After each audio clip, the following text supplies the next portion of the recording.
Hey everyone, Tim Schofield here, and POCO just announced two different phones. First of all, their flagship, the F5 Pro, along with the POCO F5 at a very reasonable price considering what you get. With that being said, there's differences between these two devices, different design, different specs, the 8 Plus Gen 1 processor in the Pro model and the 7 Plus Gen 2 processor in the regular F5. You also have other differences like display differences and more, so we'll dive into those, but want to quickly show you what comes in the box of these two phones, and then of course get some hands-on and compare the two new phones from POCO. Let's get started. Here are the F5 and F5 Pro from POCO. Both of these have 12 gigs of RAM and 256 gigs of storage, which is the highest amount you can get for either model. So let's begin our unboxing. We're gonna start with the Pro model, open it up and see what comes inside. You get a SIM ejection tool. You also have a case included, some standard booklets, warranty information. Let's check out the case. Looks like it is a clear case that's included. Next, we have the F5 Pro itself with some information. I want to point out the 30 watts wireless fast charging plus 67 watts wired charging for the 5160 milliamp hour battery. Just make note of that because it's a little bit different than what's on the F5. Setting that to the side for just a second, let's see what else we get. We get the 67 watt charger in the box, which is very welcome. Obviously, not all manufacturers include a charging brick with USB Type A. And then you get your USB Type A to USB Type C cable for charging. For the POCO F5, just skimming through it, the exact same stuff, booklets, a case as well. In the F5, our phone, which I, again, want to point out, this has 67 watt charging, but a 5,000 milliamp hour battery, and I don't believe it has wireless charging included. It also does include that 67 watt charger, USB Type A, with that USB Type A to USB Type C cable for charging.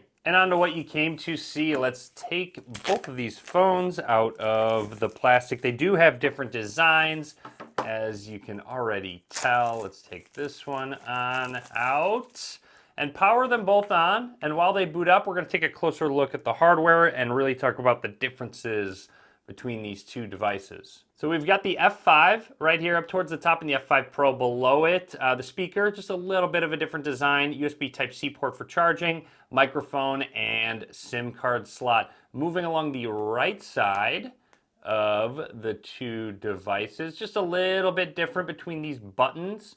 As you can tell, the power button's larger on the F5, a little bit smaller on the F5 Pro, also flat.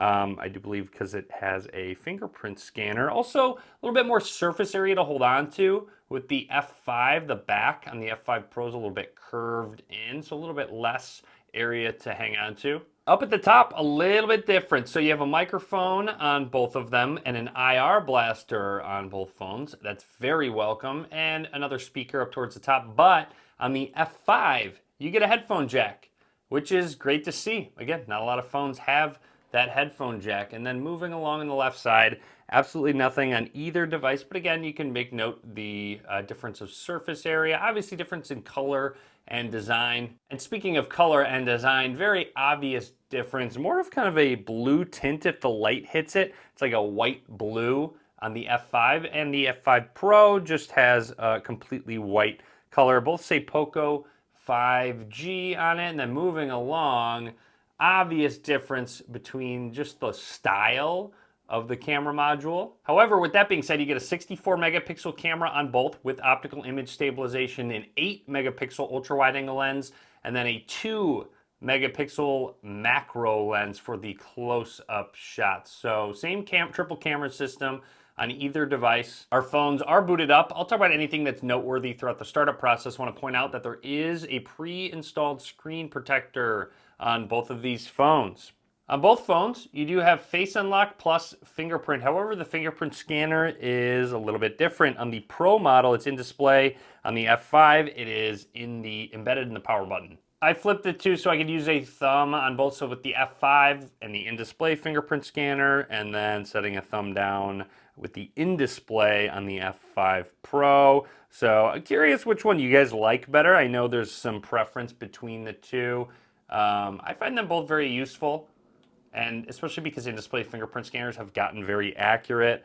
There we go. So both have been added very easily. We'll test those both out a little bit later on in the video. And we are all set up and ready to go with the POCO F5 and F5 Pro. Both have the exact same screen size at 6.67 inches. However, there are some differences in the screen. With the F5, this is a 1080p display up to 120 hertz AMOLED, and this is a 1440p display up to 120 hertz as well. So both AMOLED displays, but again, the resolution is going to be different. Let's jump in settings and make sure that higher refresh rate's enabled. So out of the box, very noteworthy, on the F5 Pro, it's set to full HD plus, so 1080p out of the box. So if you do want to take advantage of that 1440p, you have to change it within settings out of the box, and then refresh rate is set to default, where it will dynamically change depending on the type of content that's shown, or you can go to custom and force 60 hertz or force 120 hertz. So obviously 60 hertz will save battery, 120 hertz will look smoother, but drain a little bit more battery.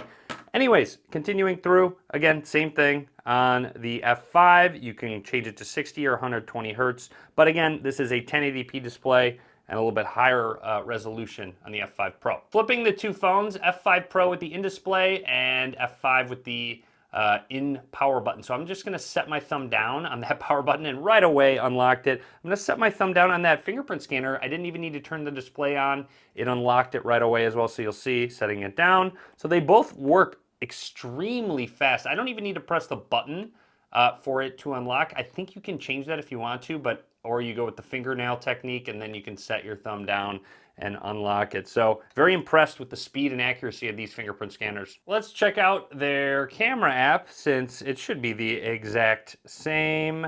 Let's snap just a couple quick pictures there. Very snappy shutter speed overall. And again, you can go from that 64 megapixel lens to the 8 megapixel ultra wide angle lens, get a lot more in the shot, or you can zoom in 2 times.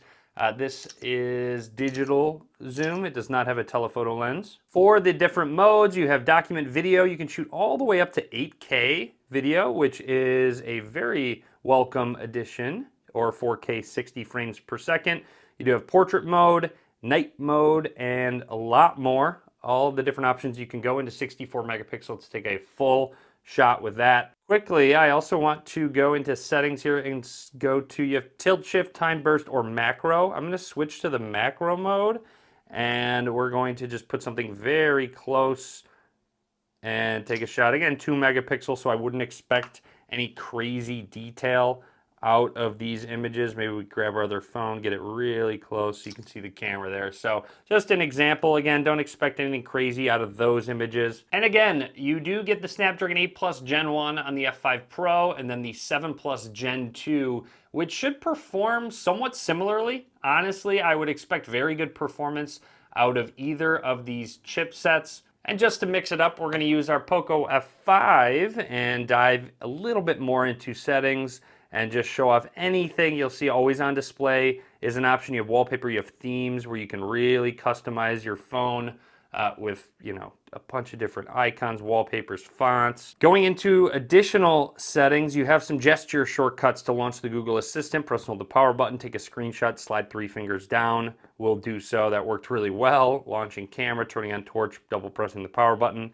A back tap, double tap fingerprint sensor for shortcuts. So there's a lot of different shortcuts with your gestures. You have some floating windows for a sidebar to help with multitasking, second space. But overall, that's just about everything I want to talk about between these two phones from POCO. Drop a comment. Let me know what you think. Kind of interesting, the differences and the choices that they made between these two phones. Just slight differences overall. I mean, they are differences for sure. Even design is a lot different, but there's still a lot that's very similar about these two phones. So anyways, drop a comment. Let me know what you think about these two phones. Be sure to subscribe. A lot more content coming soon. And as always, thanks for watching.